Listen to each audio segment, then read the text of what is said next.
నమస్తే, welcome to Bharati TV. నేను బాపయ్య. ఇలా తయారయ్యారేంట్రా, పార్టీని ఉంచాలా మూసేయాలా అని చెప్పేసి ఈ వీడియోకి నేను ఒక టైటిల్ పెట్టాను.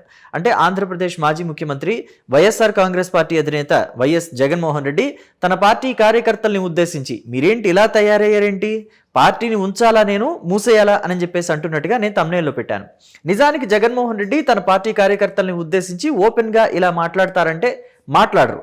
జగన్మోహన్ రెడ్డి ఎప్పటికప్పుడు కూడా తన పార్టీ కార్యకర్తల్ని సమర్థిస్తూనే వస్తారు. గతంలో మనం చూసాం, రప్పారప్ప బ్యాచ్ని సమర్థించారు.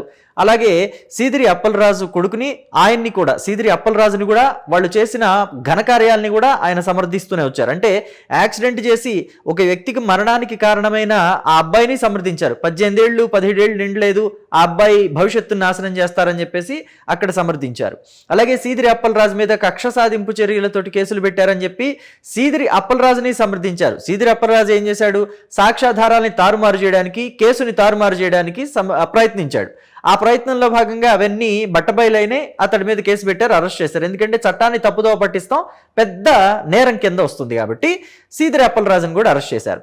అంతేకాదు, గతంలో తెనాల్లో గంజాయి బ్యాచ్ని జగన్మోహన్ రెడ్డి సమర్థించారు. వల్లభనేని వంశీ లాంటి వాళ్ళు పార్టీ ఆఫీసుల్ని తగలబెట్టే కార్యక్రమం కింద ఆయన మీద కేసులు పడినా అతన్ని కూడా సమర్థించారు. అలాగే నందిగాం సురేష్ తెలుగుదేశం పార్టీ కేంద్ర కార్యాలయం మీద దాడి చేసిన కేసులో అతన్ని జైల్లో పెట్టినా అతడి దగ్గరికి వెళ్లి పరామర్శించారు. బ్యాలెట్ బాక్సుల్ని పగలగొట్టి ఈవీఎంలు పగలగొట్టిన కేసులో పిన్నెల్లి రామకృష్ణారెడ్డిని అరెస్ట్ చేసినా ఆయన్ని సమర్థించారు. అలాగే పిన్నెల్లి రామకృష్ణారెడ్డి మీద మర్డర్ కేసు ఉందని చెప్పేసి ఆయన ఒక వ్యక్తిని చంపడానికి ప్రయత్నం చేశారన్న ఆ ఆరోపణ మీద పిన్నెల్లి రామకృష్ణారెడ్డిని అరెస్ట్ చేసినా అప్పుడు కూడా పిన్నెల్లిని సమర్థించారు. అంటే జగన్మోహన్ రెడ్డికి నచ్చితే ఏ ఎక్స్టెంట్కైనా వెళ్ళి వాళ్ళని సమర్థిస్తారు. పార్టీ కార్యకర్తలు రప్ప నరుకుతాం, గొడ్డళ్లతో నరుకుతాం అని చెప్పేసి ఎంత అరాచకాలు సృష్టిస్తున్నా, ఫ్లెక్సీలు పట్టుకుని ప్రదర్శిస్తున్నా మీడియా ముందు, మీడియా కూడా వాటిని హైలైట్ చేస్తుంది. ఎందుకంటే ఒక పార్టీ, రాజకీయ పార్టీకి సంబంధించిన కార్యకర్తలు మేము ఇలా నరికేస్తాం, చంపేస్తాం, గొడ్డళ్లతో నరుకుతాం, రప్ప నరుకుతాం అని చెప్పి ఫ్లెక్సీలు చూపెడుతుంటే, ఫ్లెక్సీలు ప్రదర్శిస్తుంటే మీడియా కవర్ చేయదా? అయినా కానీ జగన్మోహన్ రెడ్డి వాటన్నిటినీ సమర్థించుకుంటూ వచ్చారు. ఇప్పటి వరకు కూడా సమర్థిస్తూనే ఉన్నారు. కానీ మరి థంబ్నెయిల్లో చూస్తే నేనేంటి అలా పెట్టాను అని చెప్పి మీకు ఆశ్చర్యం కలగచ్చు. జగన్మోహన్ రెడ్డి ఓపెన్గా వాళ్ళందరినీ సమర్థించినప్పటికీ లోపల మాత్రం మదన పడుతున్నారట. ఎందుకని అంటే తాజాగా వచ్చిన సర్వేలు అలా చెప్తున్నాయి. మొన్నటి వరకు 39% జగన్మోహన్ రెడ్డికి ఆంధ్రప్రదేశ్లో ఓటు బ్యాంక్ ఉంది అని చెప్పిన సర్వేలు, ఇప్పుడు తాజాగా చెప్పిన సర్వేలో, మొన్న ఈ మధ్య నేను కూడా ఒక వీడియో చేశాను, పైనీర్ స్ట్రాటజీస్ సర్వే అని చెప్పేసి ఒక సంస్థ ఒక సర్వే నిర్వహిస్తే, అంటే ఇప్పటికిప్పుడు ఆంధ్రప్రదేశ్లో ఎన్నికలు నిర్వహిస్తే ఏ పార్టీ అధికారంలోకి వస్తుంది, వైసీపీ అధికారంలోకి వస్తుందా లేకపోతే కూటమి అధికారంలోకి వస్తుందా అని చెప్పి ఒక సర్వే నిర్వహిస్తే దాంట్లో మళ్ళీ రాష్ట్ర ప్రజలు ఎక్కువ శాతం కూటమికే ఓటేశారు.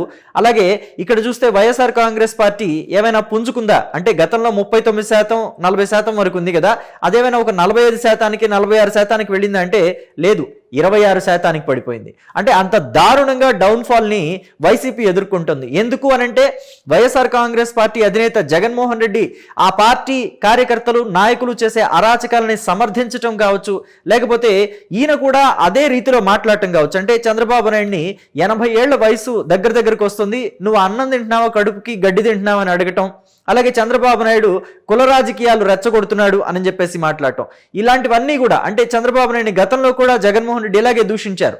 చంద్రబాబు సీఎంగా ఉన్నప్పుడు 2014 నుంచి 19 మధ్యలో సీఎంగా ఉన్నప్పుడు చంద్రబాబుని కాలర్ పట్టుకుని అడగండి, చంద్రబాబుని కాల్చిపడేయాలి, బంగాళాఖాతంలో కలిపేసేయాలి, ఇలాంటివన్నీ కూడా మాట్లాడుతూ వచ్చారు.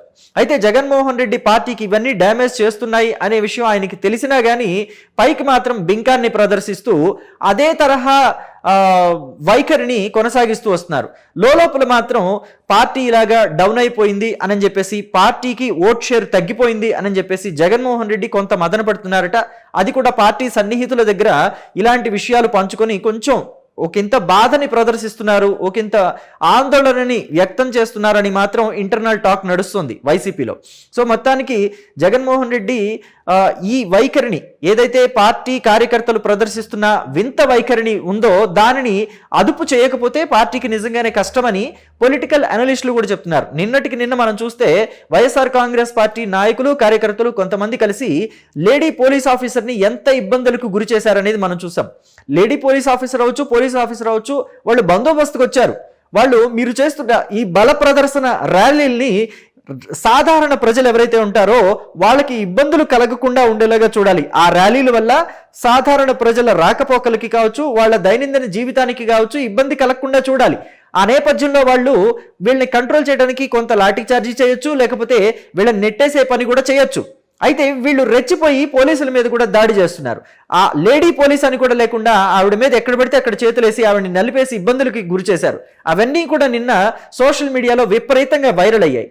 పోలీసుల మీద కూడా వైసీపీ కార్యకర్తలు, వైసీపీ నాయకులు దౌర్జన్యాలకు పాల్పడుతున్నారంటే ప్రజల్లో అది ఏ సంకేతాన్ని తీసుకెళ్తుంది? వైసీపీ పట్ల అధికారంలో ఉన్నప్పుడు పోలీసుల్ని ఇబ్బంది పెట్టారు అంటే కొంతమంది పోలీసుల్ని తెలుగుదేశం పార్టీ నాయకులు కార్యకర్తల మీద దౌర్జన్యాలకి పాల్పడేలాగా చేసి, లేదా సాధారణ ప్రజల మీద కూడా దౌర్జన్యాలకి పాల్పడేలాగా పోలీసుల్ని ఉపయోగించుకొని ఇప్పుడు ఆ పోలీసులు సస్పెన్షన్కి గురయ్యేలాగా జగన్మోహన్ రెడ్డి ప్రభుత్వం తోడ్పడింది, లేకపోతే జగన్మోహన్ రెడ్డి ప్రభుత్వం వాళ్ళని ఆ స్థాయికి తీసిపడేసిందని కూడా మనం చెప్పుకోవచ్చు. ఇక్కడ మనం ఎగ్జాంపుల్గా తీసుకుంటే పిఎస్ఆర్ ఆంజనేయులు కావచ్చు, విశాల్ గున్ని కావచ్చు, లేకపోతే ఇంకా ఇతరత్ర పోలీసు అధికారులు కావచ్చు, పివి సునీల్ కుమార్ కావచ్చు, కాంతిరాణా టాటా కావచ్చు, ఇలాంటి వాళ్ళంతా కూడా ఉద్యోగాలకి దూరంగా ఉంటూ ఎంత ఇబ్బంది పడుతున్నారో మనం చూస్తున్నాం. సస్పెన్షన్లో ఉండి చివరికి కొంతమంది పోలీసు అధికారులు సస్పెన్షన్లోనే రిటైర్ అయిపోవాల్సిన పరిస్థితి ఏర్పడింది. అయితే ఇప్పుడు ప్రభుత్వం కోల్పోయిన తర్వాత కూడా, వైసీపీ అధికారాన్ని కోల్పోయిన తర్వాత కూడా పోలీసుల్ని ఎక్కడా లెక్క చేయటం లేదు. పోలీసులనే ఇబ్బంది పెడుతున్నారు. ఇప్పుడు కూడా పోలీసులకి సవాళ్లు విస్తున్నారు. జగన్మోహన్ రెడ్డి అయితే ఆ మధ్య ఒకసారి ఒక నాయకుడిని పరామర్శించడానికి జైలు దగ్గరికి వెళ్ళి జైలు దగ్గరే బయటే ప్రెస్ మీట్ పెట్టేసి పోలీసులు ఎవరైతే మా వాళ్ళని ఇబ్బంది పెడుతున్నారో వాళ్ళందరినీ బట్టలొప్పదీసి నిలబెడతాను అని చెప్పేసి నీచంగా మాట్లాడారు పోలీసుల గురించి. మరి ఇలాంటి వ్యాఖ్యలు చేస్తూ పోలీసులను ఇబ్బంది పెడితే అది ప్రజలకి ఎలాంటి సంకేతాన్ని ఇస్తుంది? చివరికి పోలీస్ డిపార్ట్మెంట్ అయినా జగన్మోహన్ రెడ్డి పట్ల సానుకూలత ఏమైనా ఉంటుందా అంటే ఉండదనే చెప్పుకోవాలి. అలాగే గంజాయి బొకే తీసుకొచ్చి జగన్మోహన్ రెడ్డికి ఇవ్వడానికి ఒక వైసీపీ కార్యకర్త ట్రై చేశాడు. నిన్న జరిగిన ఈ ర్యాలీలో జగన్మోహన్ రెడ్డి యాత్రలో, ఓదార్పు యాత్ర అనాలా, దాని పరామర్శ యాత్ర అనాలా, మొత్తం విశాఖపట్నం దగ్గర నుంచి మొదలు పెడితే ఆ శ్రీకాకుళం జిల్లాలో సీదిరి అప్పలరాజుని ఉంచిన ఆ జైలు దగ్గరికి వెళ్ళటానికి రోజంతా సరిపోయింది. 5 గంటల లోపు ములాఖత్ అవ్వాల్సిన జగన్మోహన్ రెడ్డి 5 గంటలు దాటిపోయి 6:30కో 7:00కో వెళ్ళాడు అక్కడికి. సో అయితే ఈ క్రమంలో వెళ్లే క్రమంలో ఒక వైసీపీ కార్యకర్త జగన్మోహన్ రెడ్డికి గంజాయి బొకేని ఇవ్వడానికి ట్రై చేశాడట. గంజాయి బొకేని ఇవ్వడానికి ట్రై చేసినప్పుడు దాన్ని కొంతమంది అడ్డుకుని తీసేశారు. అయితే గంజాయి బొకే జగన్మోహన్ రెడ్డికి ఇవ్వటం అనేది ఎంత నీచమైన పని ఆ కార్యకర్త చేసింది అంటే ఏంటి? వైసీపీ అధికారంలోకి వస్తే గంజాయి మళ్ళీ విచ్చలవిడిగా అమ్ముకోవచ్చు, లేకపోతే సరఫరా చేయొచ్చు, ప్రజలందరినీ, యువతని కూడా గంజాయిలో ముంచి తేల్చొచ్చు, అందుకే జగన్మోహన్ రెడ్డి అధికారంలోకి రావాలని చెప్పి సంకేతం వెళ్ళటమే కదా ప్రజల్లోకి. అది గతంలో జగన్మోహన్ రెడ్డి అధికారంలో ఉండగా గంజాయి ఎంత విచ్చలవిడిగా దొరికింది రాష్ట్రంలో. మన రాష్ట్రంలో దొరకటమే కాదు, ముఖ్యంగా జగన్మోహన్ రెడ్డి నిన్న వెళ్ళాడు కదా ఉత్తరాంధ్ర శ్రీకాకుళం జిల్లాకి.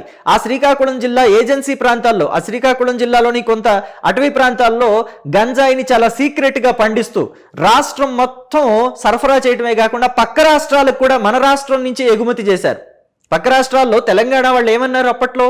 గంజాయి ఆంధ్రప్రదేశ్ నుంచే సరఫరా అవుతుంది, అసలు ఆంధ్రప్రదేశ్లో ఆ గంజాయిని కంట్రోల్ చేస్తే తెలంగాణలోకి కూడా రాకుండా ఉంటుంది అని చెప్పేసి మాట్లాడారు.